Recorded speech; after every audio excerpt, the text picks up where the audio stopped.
Bonjour, donc bonne continuité, très heureuse de vous retrouver.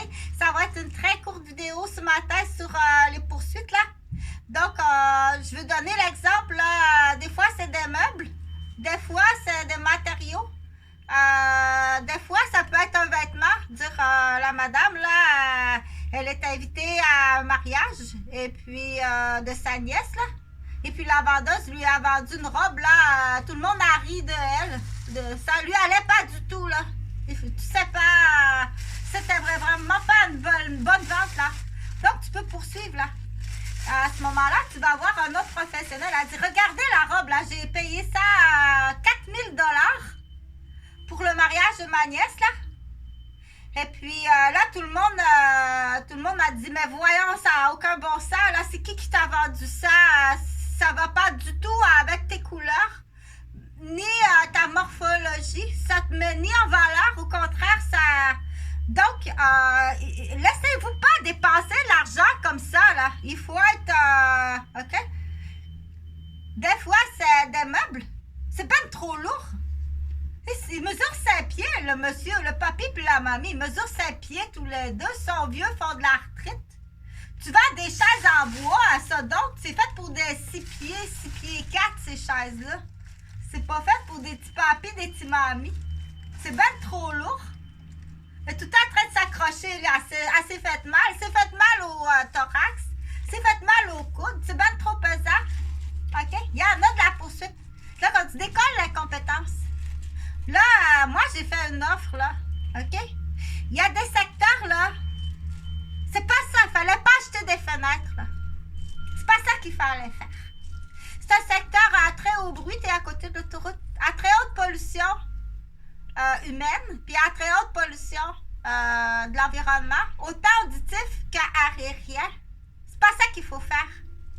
Et puis tu dois conserver là l'authenticité. Il fallait restaurer les fenêtres. Il fallait, placer une protection plexiglas anti-bruit, là.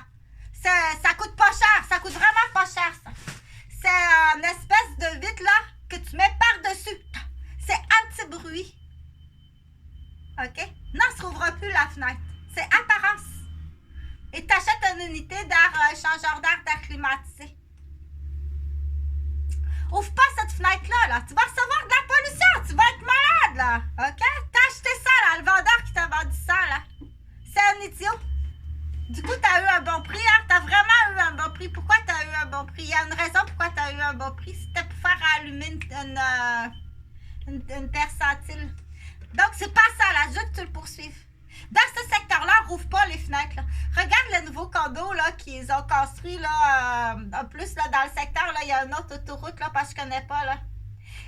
Il n'y a pas de fenêtre qui se rouvre, là. C'est tout du thermocellé avec des thermopompes. C'est facile, c'est le même mot. Thermocellé avec des thermopompes. OK? Donc, tout le secteur ici, là, il y a des droits d'auteur, là. C'est pas, c'est encore Chantal Roberge-Dupuis, là, qui chiale à matin. Tout on dit, il y a des droits d'auteur, là.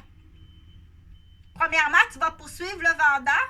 Puis ça se peut que tu poursuives aussi l'entreprise. Comment ça, votre vendeur, là? C'est un thermo que ça prenait, là. Tu fais plus d'argent, ouais. Mais là, moi, je paye, là. Puis c'est pas ça, pas tout, là. Ça défait toute la beauté de l'immeuble en plus. Parce que là, t'as enlevé les anciennes fenêtres. Et puis, je l'ai vu, le vendeur, là. Je l'ai vu, ce vendeur-là, de porter-fenêtre, là, à Québec, là. C'est un poste d'incarcération, en plus. Je suis même pas sûre que c'est sa vraie identité, là. C'est plein. Ils viennent se cacher, sont en délit de fuite à... Il va faire faillite, là, au monsieur, au propriétaire de porte-fenêtre, ton vendeur, là. Il est pas honnête, je t'assure. Ça, cette vente-là, il a eu ça pour faire allumer Percel. Donc, tous ces secteurs-là, là, faut que tu passes par moi. C'est moi. Faut que tu passes par moi. Le pourcentage est à moi. OK? C'est moi qui te le dis. Dans l'exemple, là. Mais c'est ça pareil. C'est thermo. C'est fixer des thermos fixes, là. Pour pas que tu entendes le bruit. Puis pour pas qu'il y ait de la pollution qui rentre. Pour pas que tu entendes les conversations des parterres des chutes. C'est des fenêtres thermo avec une thermopompe. C'est ça le combo, là. C'est pas un trio, c'est un combo. Ça, il peut y avoir un trio aussi, là, qui existe, le trio. Il existe un autre trio, là. C'est pas du... T'enlèves tout le gyps. Tu mets les 2x4 tout nus de toutes les... Tu mets les 2x4 tout nus de toutes les cloisons. Puis c'est de la vitre. C'est de la vitre. Il n'y a plus de gyps qui absorbe les odeurs de fumée, de nourriture. T'enlèves toutes les gyps, là. Il n'y a plus de peinture à faire. Donc, t'as différent, là. C'est de la vitre ou du thermo aussi. Puis tu caches avec les rideaux, là, comme ça, entre les cloisons. Tout le monde se voit. Le matin, on ouvre tout, là. Puis je vois ce que tu fais. Ben oui, Madame Roberge. Vous avez raison que c'est une fameuse de bonne idée, ça. Faut que tu passes par ici dans ta vente de thermo, là. C'est soit thermoplastique ou thermovitre. OK? Donc, tu enlèves tout le gyps, ça enlèvera tout, tu mets ça tout nu. Toutes les murs tout nus. De toute façon, ça se peut qu'on trouve de quoi dans les murs en plus, là. Des capteurs, des snaps ou des prises, des souris, des rats, de la... tout ce qui fait mourir. T'enlèves tout, tu mets tout puis on met tout du thermo partout, transparent, soit plastique ou vitre. OK? Donc, c'est une cousine là, qui a eu un prêt bourse. Fait que tu vas collaborer, l'avocat.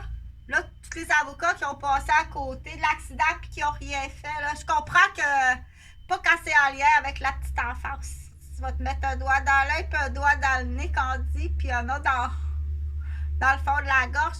Dernier petit mémo, truc et mémo. Je me souviens qu'en 1900, attends, avant ça,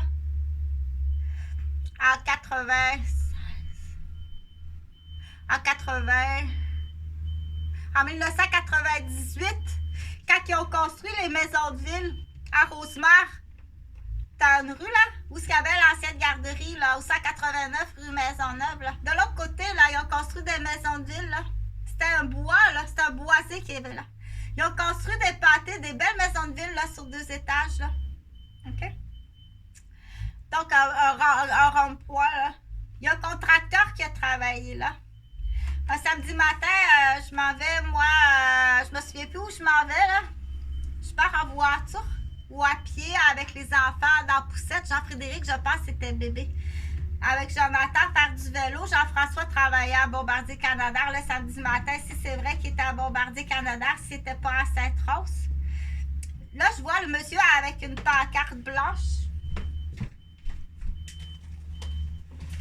Je vois un monsieur sur le coin de la rue. Il fait chaud. Je suis toute seule avec les 2 garçons. Jean-François, il travaille. Ou il était peut-être même parti en bateau, mais il était pas là. Il fait chaud. Le monsieur est là sur le coin de la rue avec sa pancarte en carton comme ça. Puis c'est marqué le contracteur, pas le chargé de projet, puis ne lui a pas payé. C'était quoi déjà? Il n'a pas été payé. Je pense pour 200 000. C'est pas 400 000.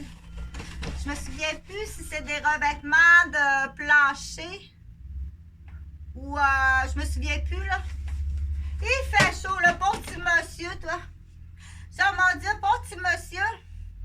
J'ai dit, qu'est-ce qui se passe? J'ai le contracteur qui m'explique ça. Le chargé de projet, puis le contracteur des maisons de ville, là, sur la rue Maisonneuve. De l'autre côté de Grande-Côte, là, il dit, il m'a pas payé mes matériaux, ni mon temps, j'ai pas été payé. Je dis, ben voyons donc. Puis le petit monsieur, il est là avec sa pancarte, un père de famille. C'est de l'ouvrage. Quand t'es contracteur, quand j'ai été contracteur déjà. Je dis, mon Dieu, ça se peut pas. Puis là, je vois, il n'y a rien, tu sais. Il n'y a pas de glacière, le monde passe à côté, il n'y a pas personne qui s'arrête. On s'arrête pas. S'arrête-toi pas.